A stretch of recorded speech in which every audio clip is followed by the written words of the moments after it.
Hello welcome to my page. ಇವತ್ತಿನ ನನ್ನ content ಬಂದು ಹೋಮ್ ಮೇಡ್ ಚಾಕೊಲೇವಾ ರೆಸಿಪಿ ಹೇಗೆ ಮಾಡೋದು ಅಂದರೆ, ಒಂದು ಬೌಲಿಗೆ ಕ್ರೀಮ್ ಬಿಸ್ಕೆಟ್ನ ಹಾಕ್ಕೊಳ್ತಾ ಇದ್ದೀನಿ. ನಾನು ಸೆಲೆಕ್ಟ್ ಮಾಡ್ತಿರೋದು ಡಾರ್ಕ್ ಫ್ಯಾಂಟಸಿ ಕ್ರೀಮ್ ಬಿಸ್ಕೆಟು. ನಿಮ್ಗೆ ಇಷ್ಟವಾಗಿರೋ ಕ್ರೀಮ್ ಬಿಸ್ಕೆಟ್ನ ಹಾಕ್ಕೊಳ್ಳಿ. ಚಾಕ್ಲೇಟ್ ಫ್ಲೇವರ್ ಆಗಿದ್ದರೆ ಬೆಸ್ಟು. ನಾನಿಲ್ಲಿ ಬಿಸ್ಕೆಟ್ನ ಸಪ್ರೇಟು, ಕ್ರೀಮ್ನ ಸಪ್ರೇಟ್ ಮಾಡ್ಕೊಳ್ತಾ ಇದ್ದೀನಿ. ನನ್ನ ಪೇಜಿನ ನೀವು ಫಾಲೋ ಆಗಿಲ್ಲ ಅಂತಂದರೆ ಫಾಲೋ ಮಾಡ್ಕೊಳ್ಳಿ. ಫ್ಯೂಚರಲ್ಲಿ ಹಾಕೋ ಕಂಟೆಂಟ್ ನಿಮಗೆ ನೋಟಿಫಿಕೇಷನ್ ಮೂಲಕ ಸಿಗುತ್ತೆ.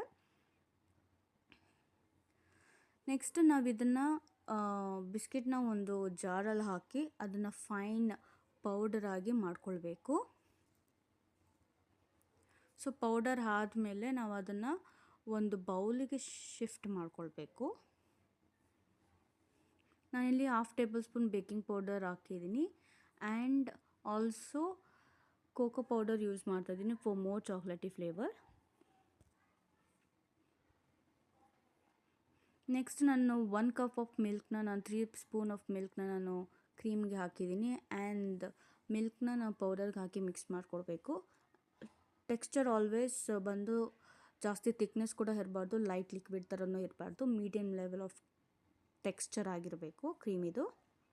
ಸೊ ನಾನಿಲ್ಲಿ ಓವನಲ್ಲಿ ಬೇಕ್ ಮಾಡ್ತಾ ಇರೋದಕ್ಕೆ ನಾನು ಓವನಲ್ಲಿ 3 ಆಪ್ಷನ್ ಇದೆ. ಟೆಂಪರೇಚರ್ ಬಂದು 180 degree and level of baking ಬಂದು top and bottom and time ಬಂದು 10 ಮಿನಿಟ್ಸ್ ನಾನು ಯೂಸ್ ಮಾಡ್ತಾ ಇರೋದು.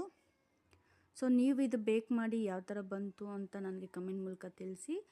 ಫೈನಲ್ ಟೆಕ್ಸ್ಚರ್ ಬಂದು ಈ ಲೆವೆಲಲ್ಲಿ ಇರಬೇಕು, ಇಷ್ಟು ಥಿಕ್ನೆಸ್ ಇದ್ದರೆ ಸಾಕು.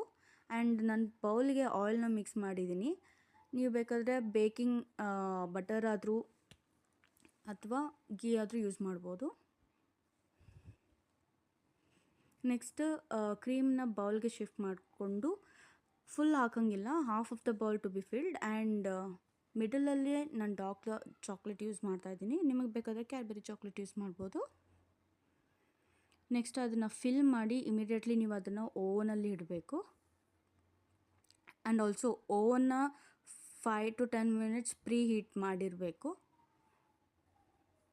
ಸೊ ನೀವು ಈ ರೆಸಿಪಿ ಮಾಡಿದ್ಮೇಲೆ ಹೇಗೆ ಬಂತು ಅಂತ ನಂಗೆ ತಿಳಿಸಿ. ಚೆನ್ನಾಗಿದ್ದರೆ, ನಿಮ್ಗೆ ಇಷ್ಟ ಆಗಿದ್ದರೆ ಇದನ್ನು ನಿಮ್ಮ ಫ್ರೆಂಡ್ಸ್ ಫ್ಯಾಮಿಲಿಗೆ ಶೇರ್ ಮಾಡಿ.